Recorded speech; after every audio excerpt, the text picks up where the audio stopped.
لیکن ان کو ان کے گناہ کی سنگینی کا علم نہیں کہ وہ کیا کر رہے ہیں۔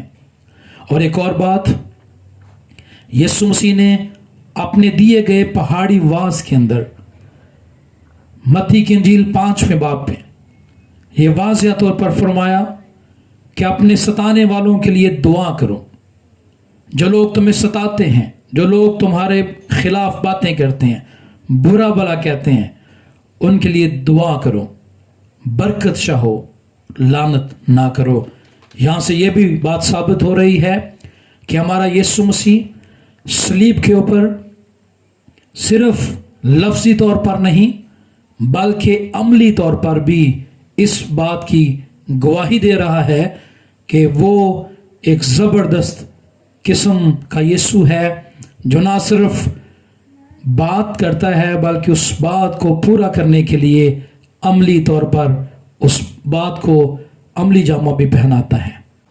آئیے آگے بڑھتے ہیں اور جانتے ہیں کہ یسوع مسیح نے یہ دعا کن کن لوگوں کے لیے کی۔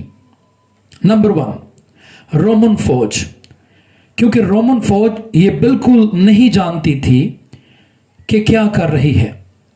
جس آدمی کو یہ مصلوب کر رہے تھے وہ نہیں جانتے تھے کہ یہ خدا کا بیٹا ہے یا یسوع مسیح ہے یا بادشاہوں کا بادشاہ ہے۔ یسوع کی شخصیت سے یہ لوگ ناواقف تھے، اور رومی فوج کا ہر روز کا کام تھا کہ لوگوں کو صلیب دینا۔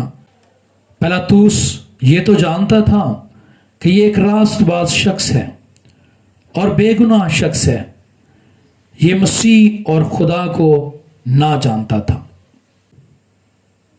عام لوگ یا اسرائیلی لوگ یہ جانتے تھے کہ مسیح کون ہے اور خدا کون ہے، لیکن یہ یسوع کو مسیح نہیں مانتے تھے۔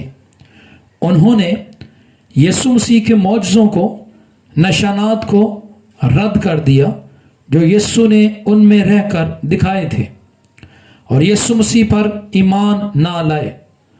انہوں نے یسوع کی قدرت اور معجزوں کو اور تعلیمات کو رد کر دیا۔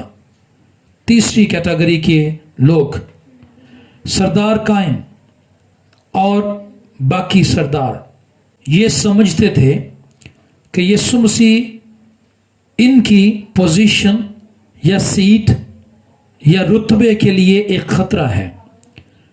انہوں نے بھی یسوع کو رد کر دیا، بلکہ لوگوں کو بھی ابھارا کہ یسوع مسیح کو رد کر دیا جائے۔ یہ اچھے چرواہے بننے کی بجائے پھاڑنے والے بھیڑیے بن گئے۔ یہ اس وقت کے مذہبی لوگ تھے جن پر لوگ یقین کرتے تھے۔ انہوں نے لوگوں کو مجبور کیا کہ وہ یسوع مسیح کو قبول نہ کریں۔ اپنے اختیار، شہرت، سٹیٹس اور پوزیشن کو بچانے کے لیے یسوع کی مخالفت کرنے لگے۔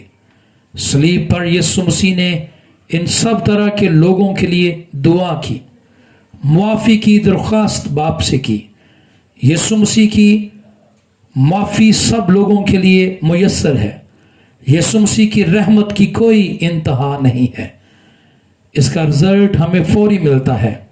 ڈاکو نے صلیب پہ نجات پائی ایمان کے وسیلے، صوبے دار نے نجات پائی جو رومن فوج میں سے تھا۔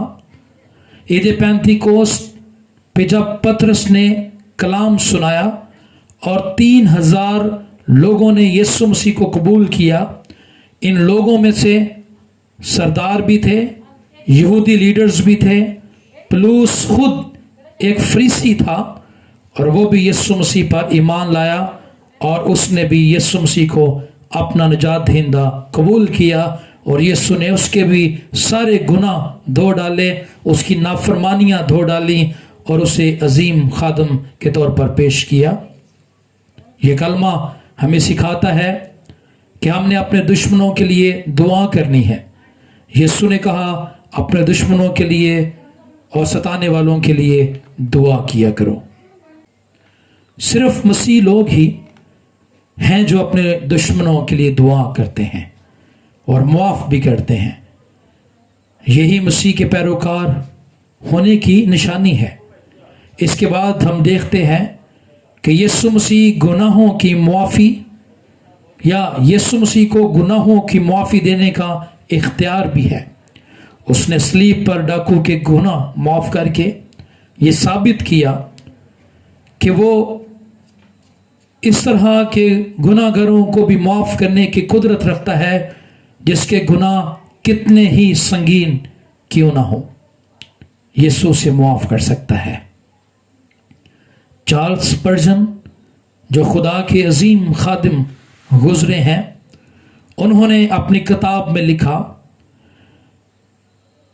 کہ گناہ چاہے کس قسم کا بھی ہو، خدا اسے معاف کرنے کی کوئی نہ کوئی وجہ ڈھونڈ ہی لیتا ہے اگر آپ اس سے معافی مانگیں، اور یسوع آج بھی ہماری شفاعت کرتا ہے۔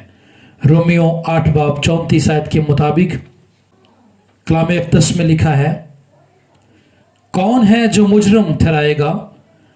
مسیح یسوع وہ ہے جو مر گیا بلکہ مردوں میں سے جی بھی اٹھا اور خدا کی دہنی طرف ہے اور ہماری شفاعت بھی کرتا ہے۔